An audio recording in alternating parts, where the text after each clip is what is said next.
শিলিগুড়ি থেকে কাছেই দার্জিলিং জেলার এমন একটা অফবিট জায়গায় এখন দাঁড়িয়ে আছি, যেখানে একই ফ্রেমে আপনারা দেখতে পাবেন চা বাগান, কাঞ্চনজঙ্ঘা এবং দার্জিলিং শহরের অপূর্ব নাইট ভিউ।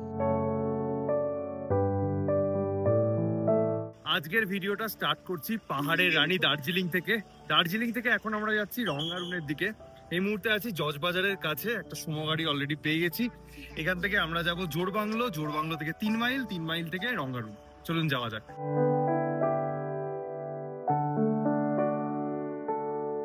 এসে পৌঁছালাম জোড়বাংলো, পুজোর গান চলছে, আজকে মহাষষ্ঠী। আর এদিকে হচ্ছে 3 মাইল। আমরা যাচ্ছি, দেখি গাড়ি পাই কিনা। আমরা অনেকক্ষণ ধরেই অপেক্ষা করছিলাম যে শেয়ার গাড়ি পাওয়ার, কিন্তু কিছুতেই পাচ্ছি না। বাধ্য হয়ে হোমস্টে ওনারকে ফোন করলাম, বললাম গাড়িটা 3 মাইল পর্যন্ত পাঠানোর কথা ছিল, ওটা জোড়বাংলো পর্যন্ত পাঠিয়ে দিতে, না হলে পুজোর সময় অনেকটা দাঁড়াতে হবে। আর এখন এখানকার ওয়েদার একবার দেখুন, সুন্দর লাগছে। এই জায়গাটা হচ্ছে বাস স্টপ, এখানে এখন ওয়েট করছি আমরা। ফাইনালি আমাদের গাড়ি এসে পৌঁছালো। এই যে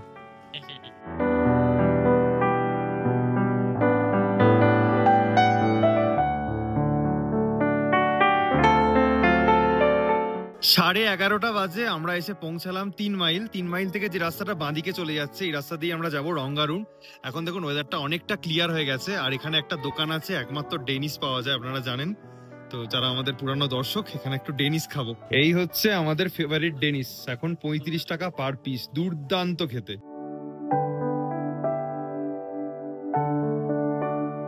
জাস্ট কিছুটাই আসার পরে এইদিকে একটা রাস্তা উপরে উঠে যাচ্ছে, সেটা হচ্ছে দাওয়াই পানির দিকে। আর আমরা যাব নিচের রাস্তাটা, রঙ্গারুনের দিকে।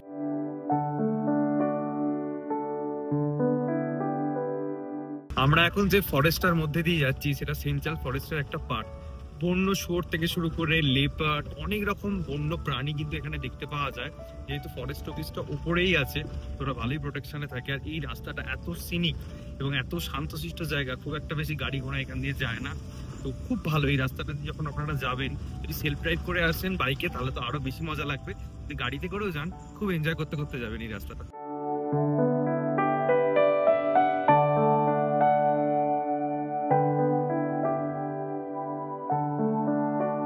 ফরেস্টের রাস্তা শেষ করলাম আর গ্রামের মধ্যে এন্ট্রি নিলাম। এই যে দূরে দেখতে পাওয়া যাচ্ছে গ্রামের প্রথম বাড়ি।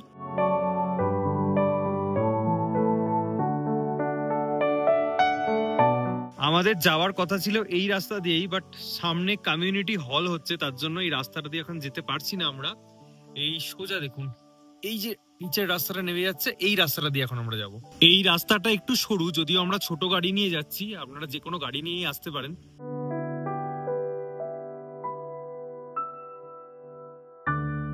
এখানে আসার পথে ছোট্ট একটা ওয়াটারফলস চোখে পড়লো। যদি এরকম ওয়াটারফলস প্রচুর দেখতে পাওয়া যায় নর্থ বেঙ্গলের বিভিন্ন আনাচে কানাচে জায়গায়। আর এই রাস্তাটা একটু অফরোড, দেখুন হালকা। ওই রাস্তাটা 1 সপ্তাহের মধ্যেই খুলে যাবে। এখন সেপ্টেম্বরের লাস্ট উইক, মহাষষ্ঠীর দিন। সামনে পাহাড়টা কি অপূর্ব দেখতে লাগছে।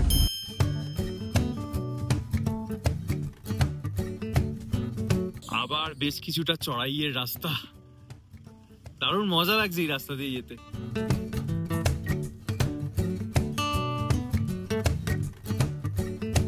গাড়ি আমাদের এখানে ড্রপ করে দিল, আর এটা হচ্ছে হোমস্টের ব্যাক সাইড। এখান দিয়েই যাচ্ছি আমরা, যাই আগে। প্রায় 2-3 বছর পর আবারও চলে এসেছি আমরা রঙ্গারুনে। আসার পর অনেক কিছু নতুন লাগছে। জমজমাট একটা গ্রাম, চা বাগানে ঘেরা, সাথে কাঞ্চনজঙ্ঘাও দেখা যায়। আর আজকে আমরা স্টে করছি রঙ্গারুন নেচার ভিউ হোমস্টেতে। এটা একটা বাজেট ফ্রেন্ডলি হোমস্টে, এবং যাদের পায়ে প্রবলেম রয়েছে তারাও এই হোমস্টেতে আসতে পারেন, কারণ গাড়ি হোমস্টের গেট পর্যন্ত চলে আসে, কোথাও কোনো সিঁড়ি ভাঙার ব্যাপার নেই। তো চলুন হোমস্টেটা আবার ঘুরিয়ে দেখিয়ে দিই আপনাদেরকে। সবুজে ঘেরা একটা গ্রাম, কত বাড়ি ঘর রয়েছে একবার দেখুন। ওপর দিকে প্রচুর বাড়ি রয়েছে, হোমস্টেজ রয়েছে অনেক, তার জন্যই বললাম জমজমাট একটা জায়গা। আর এই হচ্ছে আমাদের হোমস্টে। এখানে টোটাল 3খানে রুম রয়েছে, 2টো কাঞ্চনজঙ্ঘা ভিউ রুম, যেটা দেখতে পাচ্ছেন রাস্তার ধারে, আর ব্যাকে একটা রুম রয়েছে, ওটা নন ভিউ রুম। আর এখান দিয়ে যেতে হবে। যদি নিজেদের গাড়ি আনেন তাহলে এই জায়গাতে পার্কিং করতে পারবেন, কোনো অসুবিধা নেই। আর এখান দিয়েই যেতে হবে। একদম সিম্পল হোমস্টে, যেমনটা বললামই। কয়েকটা গাছপালা রয়েছে, একটু বাগান মতন রয়েছে এখানটা। আর এখান দিয়েই যেতে হবে, মানে ব্যাক সাইড দিয়ে আপনাদেরকে যেতে হবে। এই হচ্ছে হোমস্টে, এখান দিয়েই ঢুকতে হবে। আর এখানে এই বিল্ডিংয়ের মধ্যে 3খানা রুম রয়েছে। ওখানটা ছাদে যাওয়ার জন্য সিঁড়ি রয়েছে, কি সুন্দর কাঠ দিয়ে করা। আর ওই যে কাঠে দেখতে পাচ্ছেন পুরানো বাড়ি, ওইটা হচ্ছে এখানকার ডাইনিং এরিয়া, ওই দিকটা, ওখানটা গিয়ে দেখাবো। তার আগে চলুন এই রুমে ঢুকে আপনাদেরকে দেখিয়ে দিই। আচ্ছা, এই হচ্ছে রুম নাম্বার 2, এটা non view room. Room number 1 view room, আর ওইদিকে রুম নাম্বার 3টাও হচ্ছে ভিউ রুম। রুম নাম্বার 2টা দেখিয়ে দিই আপনাদেরকে। ছোটোখাটোর ওপর রুমগুলো, 3 জনের অ্যাকোমোডেশন হয়ে যাবে, ডাবল বেড আর সিঙ্গেল বেড রয়েছে, তার সাথে একটা ছোট্ট টেবিল রয়েছে। বাকি রুমের কোয়ালিটি অন্যান্য রুমের মতনই একই, একটাই উইন্ডো রয়েছে, উইন্ডো থেকে এরকম গার্ডেন ভিউ পাওয়া যাচ্ছে। আর এই হচ্ছে অ্যাটাচড ওয়াশরুম। ওয়াশরুমটা বেশ বড়ই রয়েছে, সমস্ত অ্যামিনিটিস আছে। শাওয়ার দেখতে পাচ্ছি না আমি, তো একদম বেসিক স্ট্যান্ডার্ড কোয়ালিটির রুম বলতে পারেন। এই হচ্ছে রুম নাম্বার 3, আজকে আমরা এখানেই স্টে করছি। এই রুমটা তুলনামূলক একটু সামান্য বড়, মানে বড় বলা চলে না, 19-20। এখানে 4 জনের অ্যাকোমোডেশন হয়ে যাবে, 2টো ডাবল বেড রয়েছে, 2টো উইন্ডো রয়েছে, এবং এই জানালা দিয়ে বিছানায় বসে শুয়ে আপনারা কাঞ্চনজঙ্ঘা দেখতে পাবেন, যেটা আমি ছবিতেও দেখলাম। এখন ক্লাউডি হয়ে রয়েছে, দেখা যাচ্ছে না। একটা এখানে চেয়ার রয়েছে, এখানে একটা টেবিল রয়েছে জিনিসপত্র রাখার জন্য, ওখানে বেসিন রয়েছে, ওয়াশরুমের বাইরেই রয়েছে, আর এখানে অ্যাটাচড ওয়াশরুম ওই একই রকম, মোটামুটি ভীষণ বড় নয়, ঠিকঠাক সাইজের। এখানেও শাওয়ার কিন্তু দেওয়া নেই, গিজার রয়েছে। এই হচ্ছে রুম, এটাও ওই স্ট্যান্ডার্ড কোয়ালিটির রুম। রুম থেকে বেরিয়েই একটা কমন ব্যালকনি রয়েছে। ব্যালকনিটা সরুর ওপর কিন্তু অনেকটা বড়, চেয়ার টেবিল নিয়ে বসতে পারেন এখানে, এখান থেকে ভিউ এনজয় করতে পারবেন যদি কাঞ্চনজঙ্ঘা দেখা যায়। আর বাকি টুকটাক ভ্যালি ভিউ দেখা যাচ্ছে, গ্রামের ভিউ। আর এই হচ্ছে মেন রোড, এই দিকেই রয়েছে ডাইনিং এরিয়াটা, একদম অনেকটা পুরানো দেখতে পাচ্ছি, কাঠের। গিয়ে দেখি এখানে টুকটাক ফুল গাছ টুল গাছ রয়েছে। দেখুন এখানে মাটির উনুন, ওপরে কাঠ ফাট রাখা রয়েছে, এটা দেখলে একটা গ্রাম্য ফিল দেয়, পাহাড়ি পাহাড়ি ফিল দেয়। এখানে রান্না বান্না হয়, তো মাটির উনুনের রান্না তো একটু টেস্টি হয়ই, আমরা জানি। এখানে বাইরে টেবিল চেয়ার পাতা রয়েছে, এখানেও খাওয়া দাওয়া করা যেতে পারে। তার সাথে এখানেও রয়েছে ছোট্ট কোজি, কাঠের তৈরি, অনেকটা পুরানো, বেশ কিউট দেখতে লাগছে। আর বাকি এখান থেকেও এরকম ভিউ পাওয়া যায়। হোমস্টেতে এসেই না আমার এটার দিকে চোখ পড়েছিল, কি সুন্দর কাঠের গুঁড়ি দিয়ে দিয়ে সিঁড়ি করা রয়েছে, জেনারেলি হয় না, দেখি না আমরা। আমার মনেই হয়েছিল এখানে উঠবো, তো উঠে বললাম ছাদে। আপনারা চাইলে কিন্তু ছাদে উঠেও ভিউ দেখতে পারেন। তো দেখিয়ে দিলাম আজকের এই ছোটোখাটোর ওপর সিম্পল হোমস্টেটা। বাইরে থেকে দেখতে অনেকটাই সিম্পল, বাট রুমগুলো ছোট হতে পারে, রুমের কোয়ালিটি ভালো, স্ট্যান্ডার্ড কোয়ালিটির, এবং পরিষ্কার পরিচ্ছন্ন, যেটা ভালো লেগেছে। আবার রুম থেকে কাঞ্চনজঙ্ঘাও দেখা যায়, 2টো রুম থেকে, এটাও একটা প্লাস পয়েন্ট। এখন সেরকম কিছু করার নেই, একটু ক্লাউডি ক্লাউডি ওয়েদারও হচ্ছে। কিছুক্ষণ আমরা এখানেই টুকটাক ঘোরাঘুরি করব, লাঞ্চ করব, তারপর আমরা এই গ্রামটা একটু ঘুরে বেড়াবো, চা বাগানে যাব, কারণ চা বাগানে ঘেরাই একটা গ্রাম, তো চা বাগানে যেতেই হবে। আমরা ডাইনিং এরিয়ায় না বসে এই খোলা জায়গাটায় লাঞ্চ করতে বসেছি। লাঞ্চে কি কি মেনু আছে একবার দেখে নিন। প্লেন সাদা ভাত, তার সাথে এটা হচ্ছে রাই শাক, এখানে কিছু স্যালাড আছে, পাঁপড় আছে, এখানে আছে এগ কারি, এখানে আছে ডাল, আর তার সাথে স্কোয়াশের একটা সবজি। এই হচ্ছে আজকের লাঞ্চের মেনু। যেরকম হোমস্টেটা সিম্পল, সেরকম হোমস্টের খাওয়া দাওয়াও কিন্তু সরল সাদাসিধে, খুব একটা মশলাপাতি কিছু নেই, একটা পাহাড়ি স্বাদ আছে। তো লাঞ্চ করার পরে কিছুক্ষণ রেস্ট নিচ্ছিলাম, এখন যাচ্ছি একটুখানি হাঁটতে। শীতটা মোটামুটি পড়তে শুরু করে দিয়েছে, বুঝলেন তো, এখন থেকেই কিন্তু জ্যাকেট লাগছে। এখন বাজে 3:45, যাচ্ছি চা বাগানে ঘুরতে।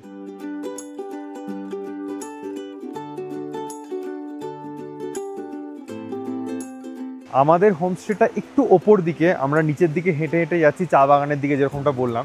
এই পিছনের রাস্তাটা দেখুন, খুব সুন্দর রাস্তা, পুরো জয়ের দিকে প্রচুর গাছপালার, এখানে প্রচুর ফুল হয়ে রয়েছে। তো এই গ্রামটা, এই জায়গাটা পার্টিকুলারলি হেঁটে বেড়াতে কিন্তু বেশ ভালো লাগছে।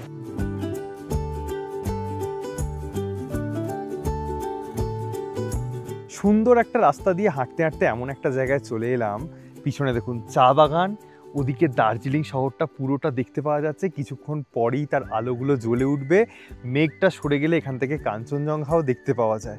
আর এই রাস্তা ধরে সোজা নিচে গেলে একটা নদীও আছে। মানে আপামর বাঙালি নর্থ বেঙ্গলে এসে যেগুলো দেখার জন্য আসেন, কাঞ্চনজঙ্ঘা, চা বাগান, নদী, সমস্ত কিছু এই রঙ্গারুন ছোট্ট গ্রামে কিন্তু আপনারা সমস্ত কিছু পেয়ে যাবেন।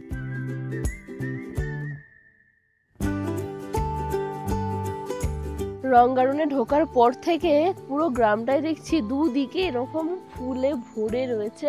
এগুলো জেনারেলি সেপ্টেম্বরের শেষে ফোটে, অক্টোবর মাসটা থাকে, নভেম্বর থেকে আবার মরে যায়। আর 2-3টে রকম কালার হয়, দারুণ লাগছে। যতদূর আমি জানি এগুলোর নাম হচ্ছে কসমস। কি সুন্দর ফুটেছে, দারুণ দারুণ লাগছে। গোটা গ্রামটাই দেখতে পাচ্ছি এরকম।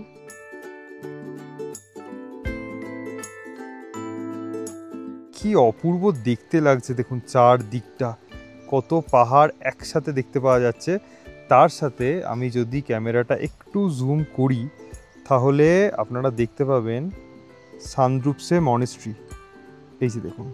আর ঠিক একটু যদি বাঁদিকে ঘোরাই, এই হচ্ছে নামচির বড় শিব ঠাকুরের মূর্তিটা। মানে খালি চোখে হালকা হালকা দেখতে পাওয়া যাচ্ছে, তাই আপনাদেরকে বোঝালাম। এখানে এলে সন্ধ্যাবেলা বা রাত্রিবেলা নাইট ভিউটা দারুণ পাওয়া যাবে। এখন মেঘগুলো তো খেলা করছে দেখুন উপরে, অসম্ভব সুন্দর লাগছে, চারদিকে পাখির ডাক, দারুণ পরিবেশ এখন। এটা হচ্ছে পুরো রংগারুন টি এস্টেট। নিচে নিচে দিয়ে দেখুন রাস্তা গেছে, হয়তো দূর থেকে দুজনকে দেখতেও পাবেন। একদম নিচে দিয়ে আপনারা যেতে পারেন যত দূর ইচ্ছা, একদম নদীতে পৌঁছে যেতে পারেন। এখানে দাঁড়িয়ে থাকতে থাকতে এই পাথরটার উপরে চোখ গেল। একটু ভালো করে দেখুন, মনে হবে নাক, চোখ, চুল সমস্ত কিছুই, মানে একটা মানুষের মুখের মতো আকৃতির পাথর। ঘুরে ফিরে কিছুক্ষণ আগে হোমস্টেতে ফিরলাম, এখন ছাদে দাঁড়িয়ে আছি এবং এখান থেকে কীরকম নাইট ভিউ পাচ্ছি এখনও পুরোপুরি হয়নি, যদিও একটা আইডিয়া আপনাদেরকে দিচ্ছি। দেখুন সুন্দর লাগছে, কিন্তু সানসেটের কালারটা হালকা হালকা বুঝতে পারা যাচ্ছে এই জায়গাটা। মানে পুরো সমস্ত আলোগুলো যখন জ্বলে যাবে তখন কিন্তু দারুণ লাগবে। এদিকে পুরো দার্জিলিং শহরটা জ্বলজ্বল করবে। সন্ধ্যা প্রায় 6:30 বাজে, সমস্ত আলোগুলোই জ্বলে গেছে এবং রুমের জানালা থেকে খুব সুন্দর ভিউ পাচ্ছি দেখুন। আর তার সাথেই চলে এসেছে আমাদের ইভিনিং স্ন্যাক্স। খুব সুন্দর করে মোমোগুলো সাজিয়ে দেওয়া হয়েছে দেখুন। মনে হচ্ছে পায়েল বলছে এটা ঘাঁটবো না, মানে খাবোই না। গেস করুন তো এটা কিসের মোমো? দেখুন আলুর মোমো। প্রথমবার নর্থ বেঙ্গলে, শুধু নর্থ বেঙ্গলে না, জীবনে প্রথমবার আলুর মোমো দেখছি বা এবার খাবো। স্কোয়াশের মোমো এত কিছু দেখেছি, আলুর মোমো এটা। মোমো খাওয়ার পর থেকে রুমেতেই ছিলাম, তেমন কিছু করার ছিল না। এখানে ওয়াইফাই ফেসিলিটি অ্যাভেলেবেল আছে, আপনারা ইউজ করতে পারেন। তার সাথে মোবাইল নেটওয়ার্ক কিছুটা উইক, বাট মোটামুটি চলছে। এখন ডিনার করতে এসেছি, হঠাৎ করে এই দৃশ্যটার দিকে চোখ গেল। কি অপূর্ব লাগছে একবার দেখুন, দার্জিলিংয়ের আলোগুলো এবং তার সাথে মেঘটা, দারুণ লাগছে। তার সাথে এখানে বেশ ঠান্ডাও পড়েছে।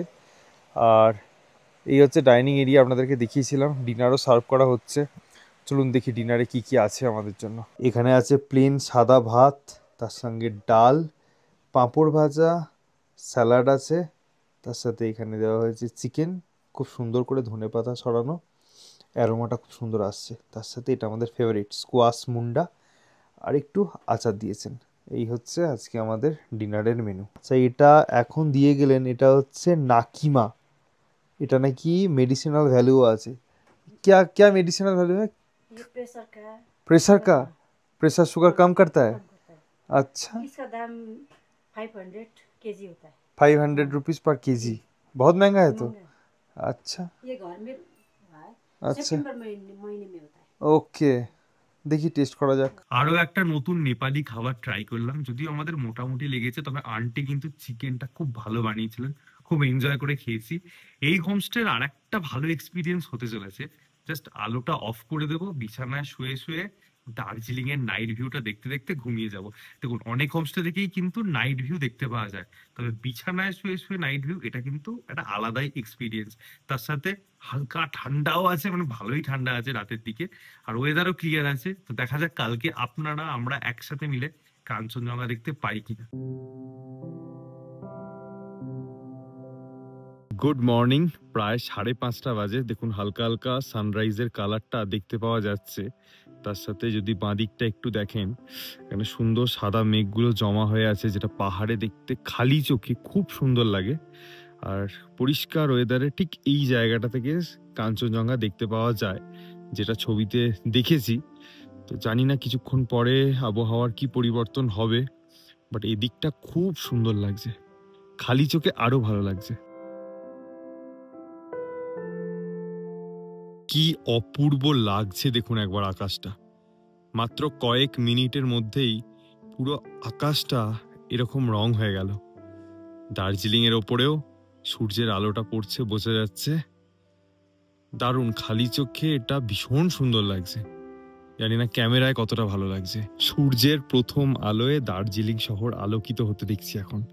তার পাশে এই দেখুন, এদিকেও সূর্যের আলো পড়ছে আস্তে আস্তে। সকাল সকাল একটু চা বিস্কিটস।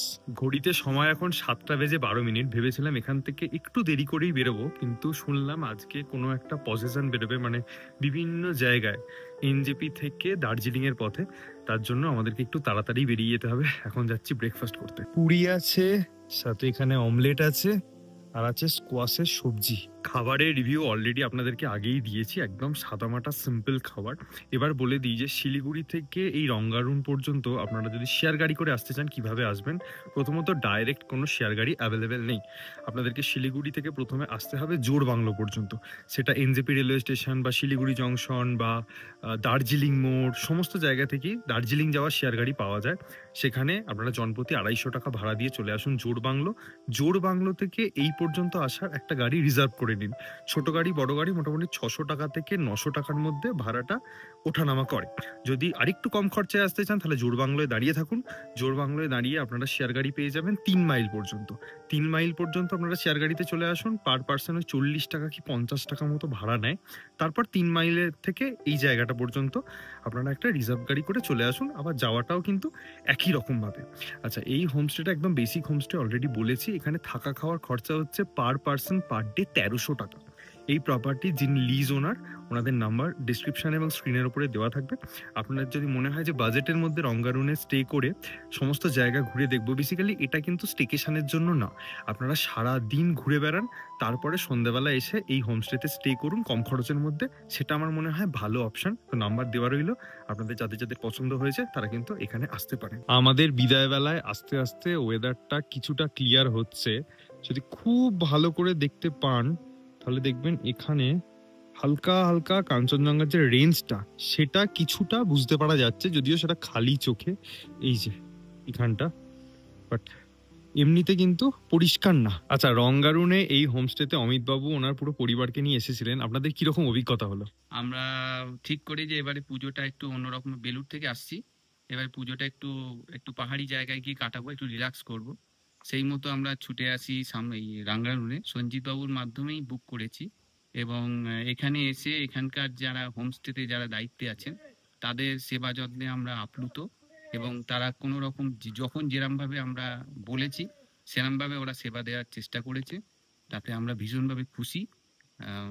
এখানে ঘোরার মতো ভালো জায়গা আছে, টি গার্ডেন আছে এখানে। এছাড়াও বারান্দায় বসে প্রকৃতিকে ভালোভাবে অনুভব করা যায়। তো আমরা আজকে 2 দিন এখানে স্টে করলাম।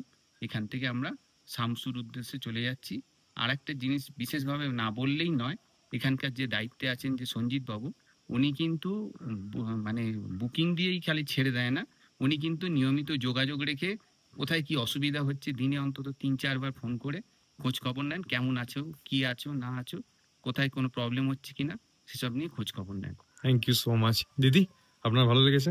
আমার খুবই ভালো লেগেছে, কারণ আমাদের জীবনটা এমনই হয়ে গেছে, যখনই কলকাতার কোলাহলে থাকতে হয় আর ভালো লাগে না, তখন এখানে নিরিবিলির মধ্যে এসে কাটাতে খুবই ভালো লেগেছে। এবং এখানকার যে হোমস্টেতে যারা আছেন, যারা দায়িত্বে আছেন, তাদের ব্যবহার প্রচন্ড ভালো। আর আমাদের এখন বেরিয়ে যাওয়ার সময় এই দেখতেই পাচ্ছেন আপনারা, আমাদের খাদা পরিয়ে একটা ছোট চায়ের প্যাকেট দিয়ে আমাদের অভ্যর্থনা জানালো, মানে আমরা এখন বেরিয়ে যাচ্ছি, তারা আমাদেরকে একটা সম্মান জানালো। নমস্কার, খুব ভালো লেগেছে। থ্যাংক ইউ দিদি। বিদায় বেলায় আপনারা জানেন খদা পড়ানো হয়, এটাই এনাদের কালচার। আর আন্টি কিন্তু খুব সুইট। এই যে চায়ের প্যাকেট, থ্যাংক ইউ। রঙ্গারুনের চা। যাওয়ার সময় দেখুন রেঞ্জের একটা পিক দেখতে পাওয়া যাচ্ছে।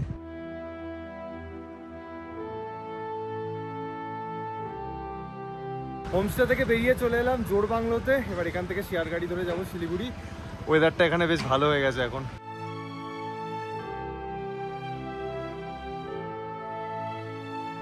দেখুন যেরকমটা বলছিলাম যে রাস্তায় রাস্তায় পজিশন বেরোচ্ছে, র্যালি বেরোচ্ছে। দেখুন এনারা ট্র্যাডিশনাল অ্যাটায়ার পরেছেন।